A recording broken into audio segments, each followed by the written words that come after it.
call it the Great War now. It's not been long and things have been rough. Welcome to Survivor Stories. I'm Dasa Ben-Ami, a responder. I've been working with the responders for a couple of years now. I'm from Charleston originally, so it was easy to join up. What wasn't easy was the work. Rebuilding Appalachia from the rubble while survivors flock to us regularly from all over. So many have come and gone. Their stories untold, their names lost to time. I thought we should preserve this history somehow. I've decided to ask people to record their thoughts, their stories, anything they want to preserve forever. I'll call this series the Survivor Stories. I'll start with me. I was an anthropology PhD student at Vault-Tec University, final year. I was printing my thesis when I heard the sirens. I thought for sure my father, a Vault-Tec employee, could take us all with him, but only 2 reservations came through. I refused to go. With my little brother, he went to the vault. They could not persuade me, though they tried. In the end, I pushed them inside, and that was it. After that, I went back home to Charleston and, well, survived. Eventually, the responders formed, and I signed up right away. It was so hard. The flood was devastating. Relocating to Morgantown Airport and now Flatwoods has been... I remain optimistic. Been with them now for, I guess 2 years. We have big plans. We can do so much to help. Maybe, just maybe, we can rebuild enough to be okay. And in the meantime, I will continue to record stories of survivors when I can. We are your history. This is Dasa Ben-Ami, signing off for now.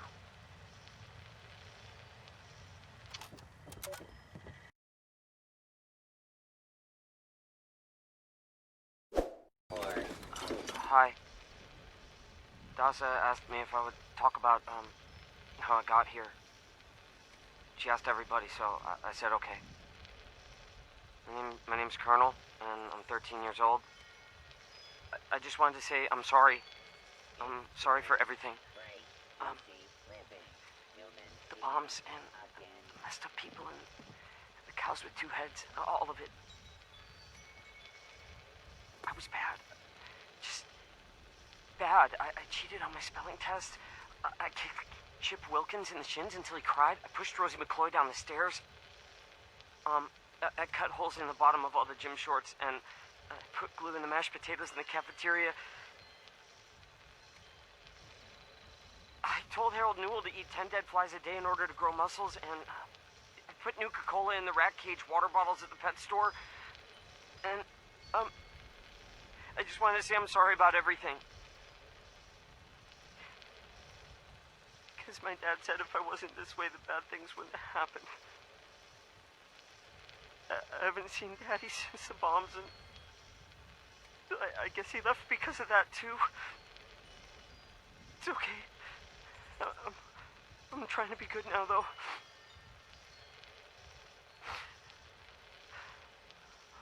I'm not old enough to be a volunteer, but Dasa said I could help collect food and water, so I'm getting better, I promise. And, Daddy, if you're listening, I promise I won't be bad anymore, so you can come back now. Okay? Okay. Bye.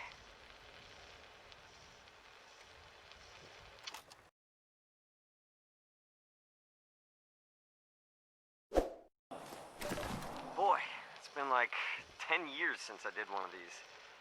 Dasa said she lost my original one, though. Bummer. My name is Colonel, so, hey, hi. Let's see. Bombs fell when I was a kid. My dad died in the war, you know, so this is all pretty normal. My story is, I guess, boring. So Dasa found me when I was 13 or so. She brought me the responders. They taught me everything. I became a volunteer. It was great. For the past 5 years, I've been a responder myself.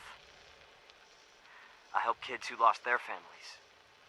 I get them safe, trained. Just act like a big brother. Every year we find fewer people, though, so... I don't know. Things are not good out there. Just getting simple food and water is tough.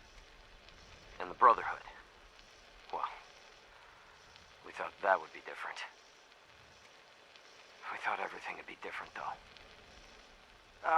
So anyway, maybe in 10 years, Dasa will ask me to do another one of these survivor stories.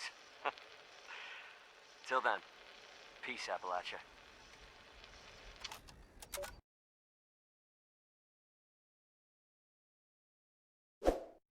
I pressed the button. Hush! I think it's recording now. Shush! Hello? Hello there? Oh, I think it's working. I hate these things. This is Willie Mae, and I was asked to talk a bit about my life since the war to help educate future children someday. I think that's nice. I thought I'd just watch my programs and entertain the grandkids in my retirement. But that didn't turn out to be the case. I'm just glad they all made it to the vault in time, you see. When I saw it in a dream, I knew my prayers were answered.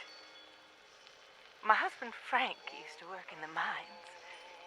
Just a bit before the war, there was news of tremors, and he didn't come home. I don't know what happened to him or why he never came home for sure. And between you and me, I'm fine with that. Since the war, I've just read my old newspapers and listened to music. It's very peaceful for once, which is just right nice by me. You ever hear of the Watauga Times Atomic Lottery? The winner got 10 years worth of Blamco mac and cheese, and Salisbury steak, and Nuka-Cola, of course. I played that lottery for 20 years, and I finally won the month before the war. It lasted only 8 years, though. But who can you complain to? By the time it ran out, I had heard the responders' radio broadcast, so I went out to find them and get supplies. Bless their hearts. Well, I'm going home now. For a bit anyways. How do I turn this thing off? Oh, blast these things. Not this button. Not this one. Oh, oh, here it is.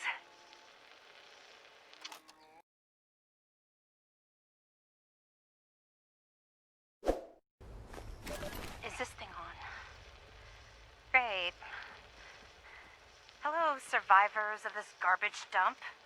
I'm Sophie, and this is my stupid survivor story.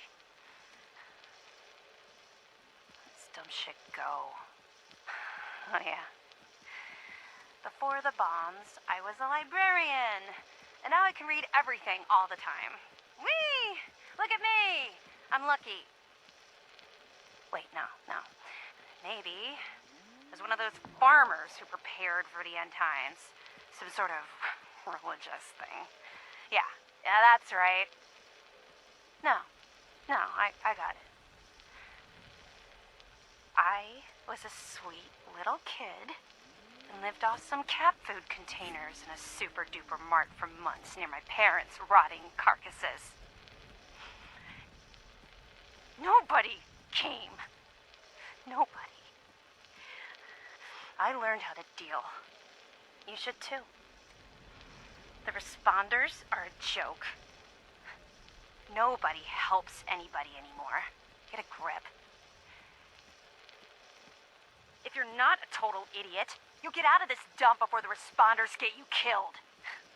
Leave the sick behind. We're better off. Trust me. Whiny babies can stay here and play make-believe, but anyone with half a brain will go up to the mountains and drop the dead weight. Delbert already tried to stop me. Sorry to say, nobody will be around to teach you how to eat shit now, Flatwoods. Bye, suckers. Love always, Sophie.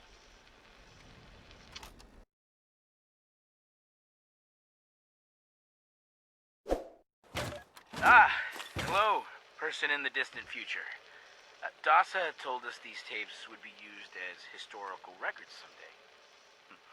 Pretty nifty. So, my name is Miguel Caldera. Let's see, my story begins in an office. I used to be a programmer at Vault-Tec, one of many. No, nobody special, you see. And, and that's okay. I used to stare out that window by the coffee machine and think, shucks, I wish I could leave this job and hike in the woods every day. I dream about walking the Appalachian Trail, setting up camp wherever I liked, and traveling with close friends. Dreams kept me going. And, well, when the bombs fell, I was terrified, just like anybody else.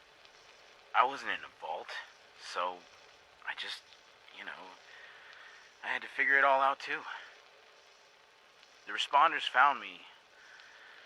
I had a little campsite, some supplies. I hacked a Protectron to guard me while I slept, but I miss people. I did. It's been alright, the apocalypse and all. I know that seems weird, but I have freedom now. I can actually help people. I even met somebody. A volunteer who delivers supplies. Imagine that, right? Even when you think everything is over, it's not. It goes on. I mean, it's awful too. Don't get me wrong. All the people dead and hurt. But those are things beyond my control. So, I'm making the best of it. These days, I'm important. People treat me like I matter because, well, there's so few of us. We can't afford to think otherwise. So for all you future people, just know that we lived through something horrible. But we did it. Somehow, we're alive. And if you're hearing this, then, well, I guess at least some of us made it, right? So hey, chin up, kiddo. You'll be okay. Okay?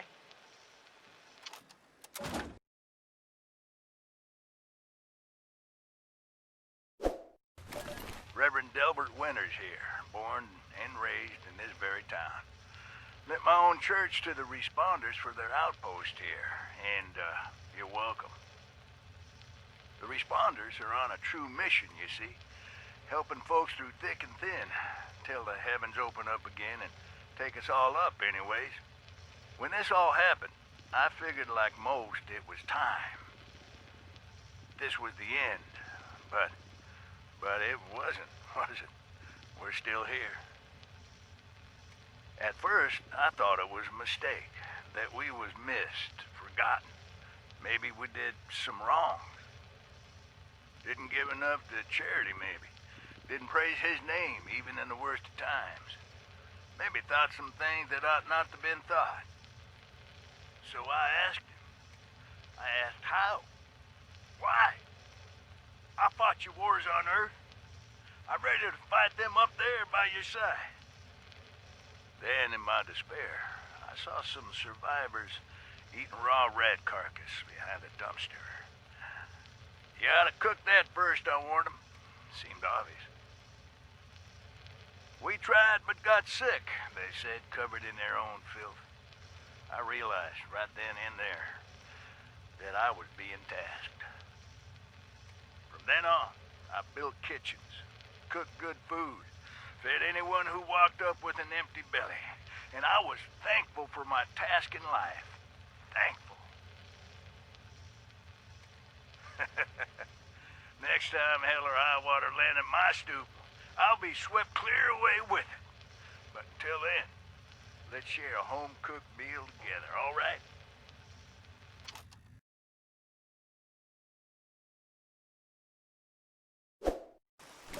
DASA has asked us all to document our stories for posterity, you know. It seems like a fine idea.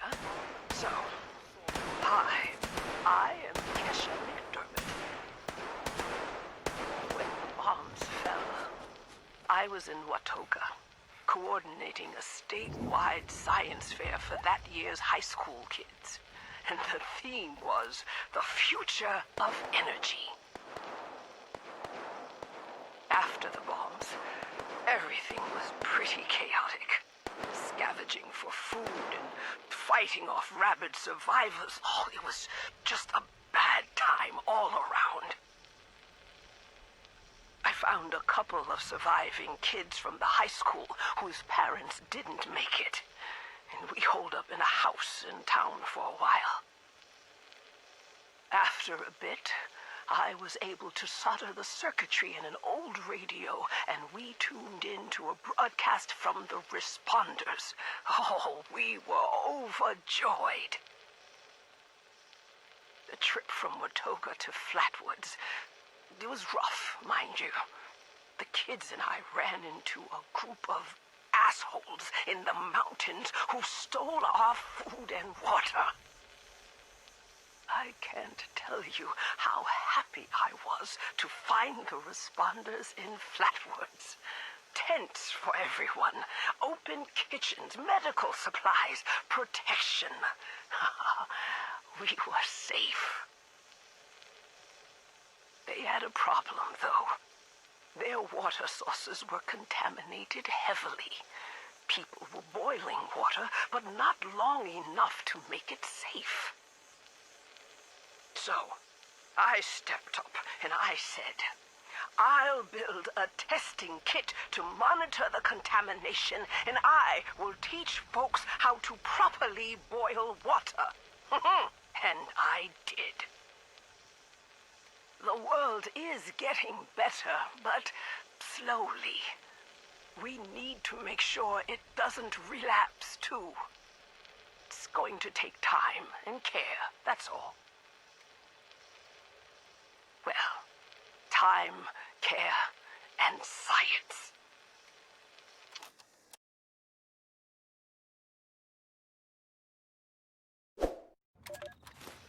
Just talking to this? Oh, yeah, am I loud enough? Okay, hi. What do you want me to say exactly?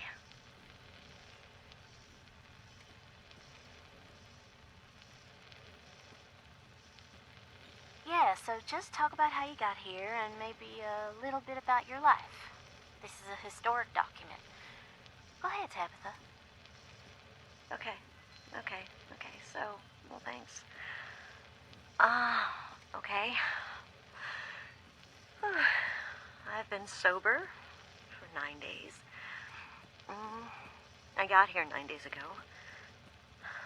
My name is Tabitha. And this is my story. I just found out about everything. The war, the bombs, I just realized this was really happening. For years, I thought the chems were playing tricks with my mind, hurting my brain. Thought it was the worst trip ever.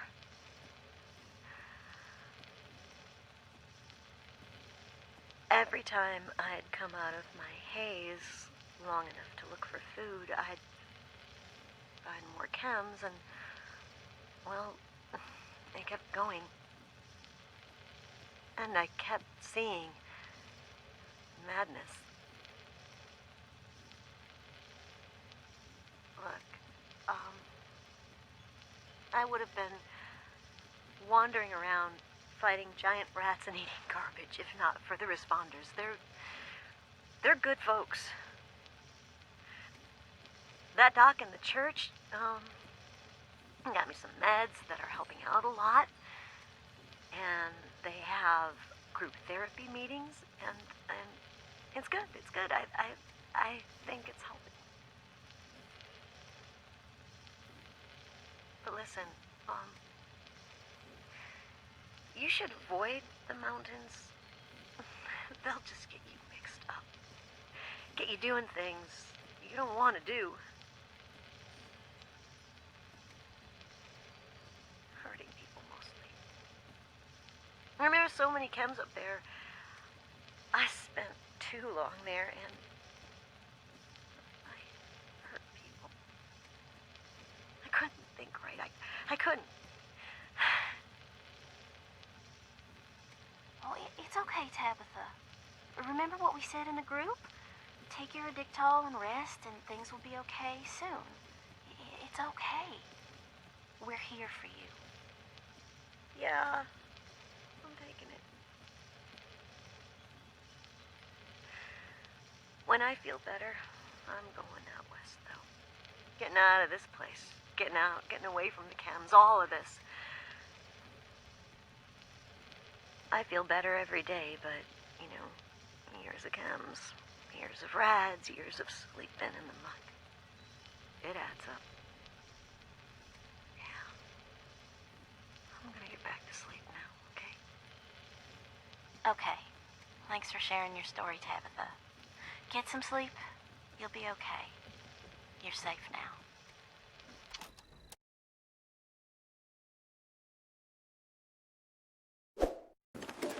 Responder Dasa gave me some supplies in exchange for my survivor story. So, hi. My name is Scott Shepard. Things are going all right. I was a nurse before the war, and I guess nothing much has changed. I just work for the responders now. I don't get paid. The government is basically the same now as it was years ago. Wrecked. Disorganized. Cannot be trusted. Everyone knows this. You want to know why the war actually happened? Aliens. You think I'm joking? Listen, now right before everything went to hell, I saw them. I was grilling hamburgers out in the yard with my dog, and I heard rustling from the bushes and a zapping noise. Next thing I know, I'm lightheaded, and I felt myself fall into the ground. And I didn't even have a lot to drink. I woke up, and I saw some little thing run into the bushes with my dog following it. And I knew something was wrong. I found my dog later with a clump of green skin in his mouth. Green, like moss or something. The bombs fell almost 10 days later. 9 days, 19 hours to be exact. That's 235 hours precisely. You know what that is, right? That's right. The atomic number of the fissile isotope of uranium. They had a plan from the very beginning. Why would they come after me first? Scott Shepard, the nurse. Well, good question. I'm glad you asked. They have our blood. They knew which ones of us would survive. This is one big experiment to them. This whole thing was staged. Our lives, our thoughts, everything was designed for us. Just like this conversation. Every word I'm saying. Planned. Time to wake up, Appalachia. Find the ones holding the strings and cut the cords.